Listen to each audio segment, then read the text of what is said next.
When we think of the word hood, we often think of a person, a place, and perhaps even a thing. Welcome to my hood, Muhlenberg County, Ghost Stories from the Hood, narrated by the one and only Sir Creepsta for your listening pleasure. The stories I'm about to share with you are true. So grab hold of your seats and prepare to be scared to the bone. Muhlenberg County Ghost Stories from the Hood.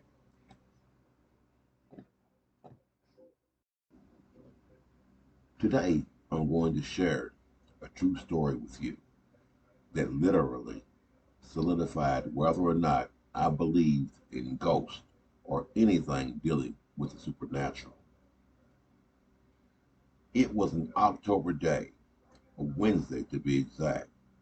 The year was 1980. I was a junior in high school, and I was sitting on top of the world. Not only had I gotten my driver's license a couple months earlier, I was also fortunate enough to have at least what I consider the prettiest girlfriend in all of Muhlenberg County. So after getting home from basketball practice, I garnered up the nerve to ask my mom for her keys to the car. And to my surprise, without any hesitation, she said yes, as long as I promised to be back home by 9. Of course, I agreed to her terms. I hopped into the shower, and by 6:30, I was on my way to see my girl, who happened to live 6 miles south of me in the small town of Drakesboro, Kentucky.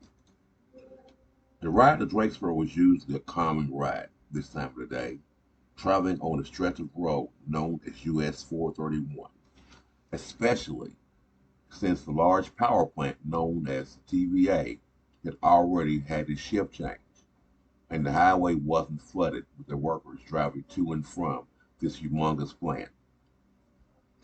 I arrived in Drakesboro at about a quarter to 7. Knowing that I was on a time schedule, I made the most of my time with my girlfriend. My visit with her was an awesome one, as always. And at about 8:45, we got our last good night smooches in, and I was on my way.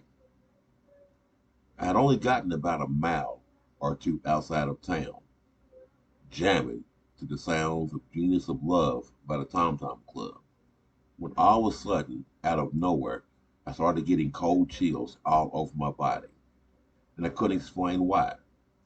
I had been feeling great up to this point, so I knew I wasn't coming down with any type of cold or flu. I had no explanation for this sudden cold spell. In fact, I even turned on my heat, which was really out of character for me, seeing that I wasn't cold natured at all. After driving for about another mile or so, a strange feeling started to come over my body, that I was being watched. But how could this be? After all, I didn't happen to be driving at a speed of around 50 or 55 miles an hour.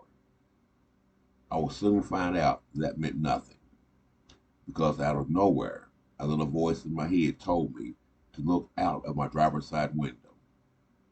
At first, reluctant to do so, I closed my eyes and shut them as tight as possible as I proceeded to drive on this dark stretch of road.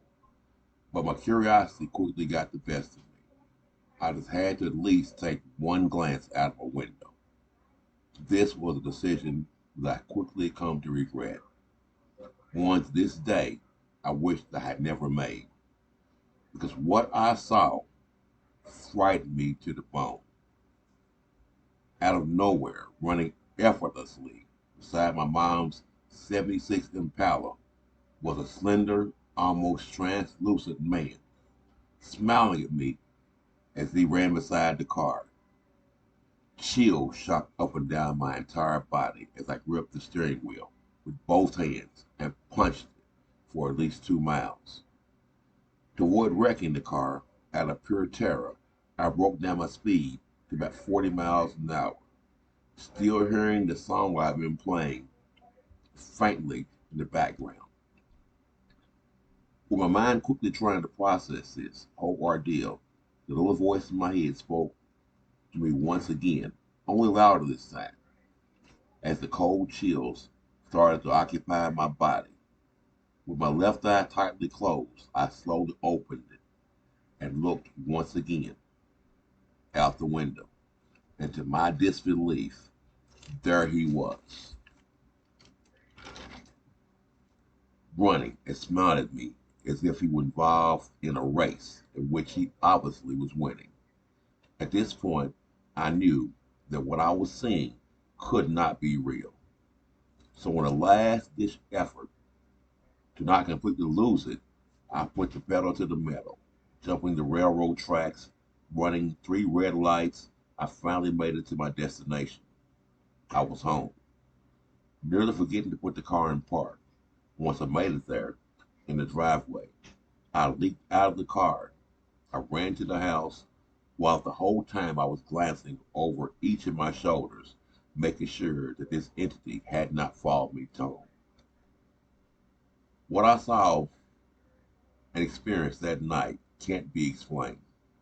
Although I will go through life never once again seeing this entity, doesn't lessen the fact that I know he's still out there, just waiting on someone lonely soul to prey upon, or maybe just simply race beside for kicks. So drivers beware who are traveling at night down US Highway 431, or you too may have run in with who I call the running man. That's all for today, people. If you like that story, there are many, many more coming. Uh, Stay tuned. Listen to the one and only Sir Creepsta with Muhlenberg County Ghost Stories from the Hood. Thank you.